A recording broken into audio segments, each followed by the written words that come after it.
Próximo. O apóstolo Paulo também escreve cartas, né? E nós temos uma série de cartas. Próximo. E a intenção, naturalmente, do apóstolo Paulo é que essas cartas sejam de incentivo às igrejas, principalmente o incentivo deles serem pessoas que dão o seu testemunho da sua fé em Cristo Jesus para outras pessoas. Por isso, Paulo escreve sobre ser cartas vivas, onde eles estão. E escrevendo especificamente para essa igreja em Corinto, uma cidade que era conhecida por sua religiosidade pagã, os deuses romanos, gregos, havia templos dedicados a esses deuses pagãos, esses ídolos, uma cidade conhecida por sua imoralidade, mas também conhecida pelo fato que era uma cidade portuária, recebendo muito impulso de diferentes lugares, tanto do Ocidente como do Oriente, né? Uma cidade que tinha muito, uma cidade cosmopolita, que tinha muito da influência ao redor do mundo. E ali o apóstolo Paulo tinha chegado na sua segunda viagem missionária, né? Vocês lembram daquele, venha a Macedônia e ajude-nos, né? Então, Paulo deixou ali a Ásia Menor, Turquia de hoje, Ásia, foi para a Europa, naquela época Macedônia e Acaia, hoje Grécia, ali encontra a cidade de Filipos, depois Tessalônica, e depois desce para Corinto, Atenas, Bereia, Corinto, Atenas, pregando o Evangelho. E surgem igrejas nesses diferentes lugares. Mas igrejas que estão dentro de um contexto bastante difícil, bastante desafiador. E a igreja ainda nova, naturalmente recebe muita influência, e vocês que já leram as cartas de Paulo aos Coríntios, né, não aos corintianos, mas aos coríntios, né, sabe que tem muita exortação, tem muita coisa que estava funcionando bem ali, mas tinha outras coisas que ele precisava exortar. Mas uma coisa que ele diz, então, a essa igreja, próximo, é justamente que ali, que ali tem pessoas que realmente poderiam, em primeiro lugar, confirmar a pregação do Evangelho que o apóstolo Paulo tinha feito naquela cidade. A forma como ele tinha chegado, Paulo mesmo diz que chegou com temor e tremor, né? Quer dizer, era uma cidade difícil, muita coisa. Mas ele deu o seu testemunho e as pessoas creram nesse testemunho do apóstolo Paulo, aceitaram a Jesus. E eles poderiam confirmar a forma como Paulo tinha trabalhado ali entre eles. Mas Paulo não está interessado, em primeiro lugar, de uma autopromoção.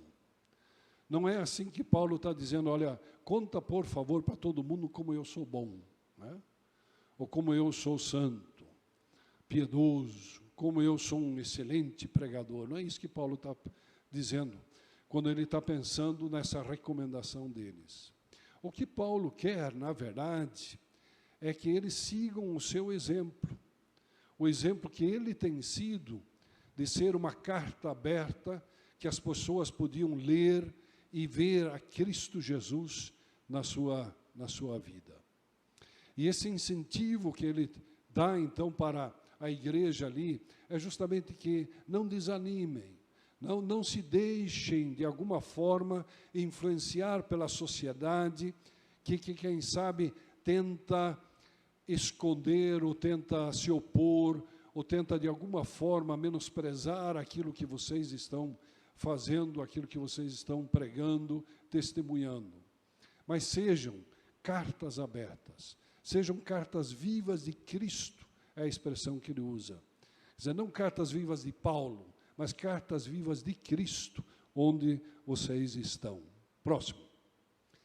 É um testemunho vivo, claro, da transformação em Cristo Jesus. Próximo.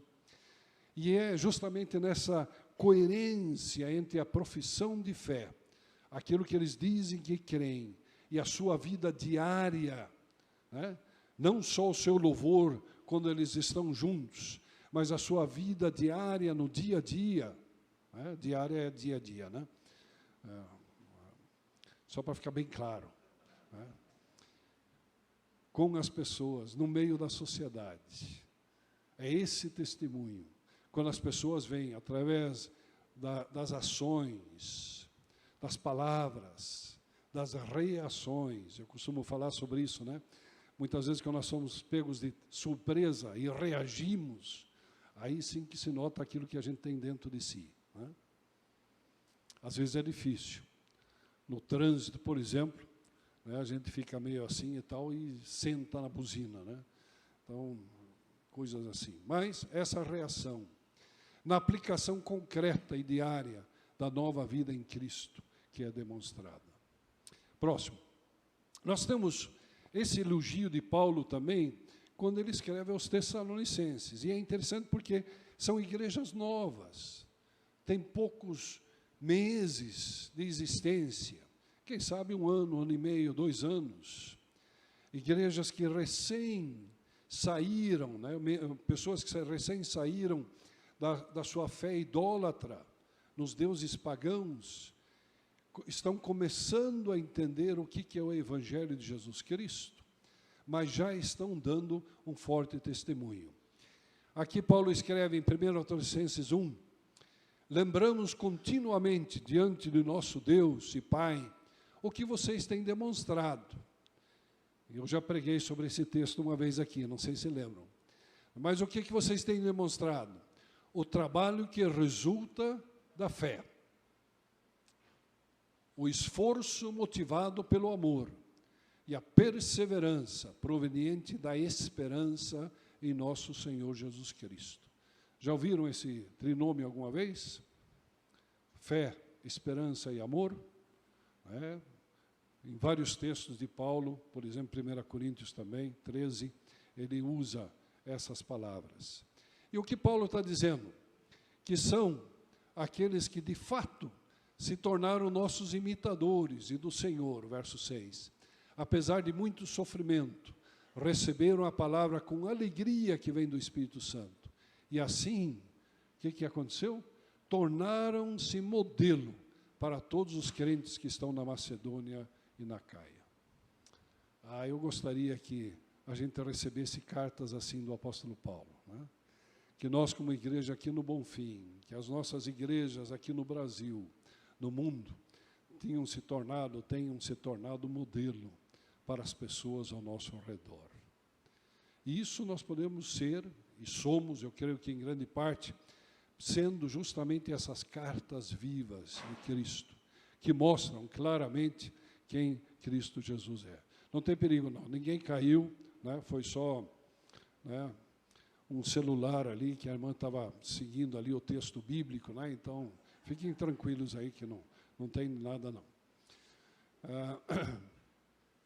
Então, esse elogio que o apóstolo Paulo dá, diz alguma coisa sobre o crescimento qualitativo, o crescimento espiritual que tem se dado nessas igrejas.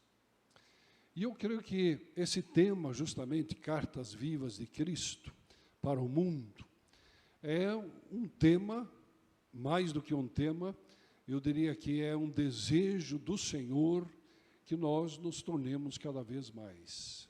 Cartas cada vez mais fáceis de serem lidas. Cartas cada vez mais claras daquilo que nós temos dentro de nós. Esse tesouro, nesse vaso de barro, esse tesouro que é Jesus Cristo. E Paulo, não vamos ler esse texto agora, mas só quero mencionar que quando ele continua o seu elogio aos cristãos ali em Corinto, na segunda carta ao Corinto, ou o seu desafio para eles, ele vai falar justamente desse tesouro em vaso de barro. Um tesouro que não é nosso, mas que foi depositado em nós. E ele fala sobre esse vaso de barro, ou esse tesouro que brilha. E aí vocês imaginam, um vaso de barro, como é que ele vai poder deixar um tesouro ali dentro brilhar para que as pessoas vejam? A única forma é se tornar um vaso transparente, né? Um vaso que é transformado de tal forma que já não é o vaso que é visto pelas pessoas, mas aquilo que está dentro desse vaso, a pessoa de Jesus Cristo, aquilo que, né, Deus tem colocado em nós através do Teu Santo Espírito.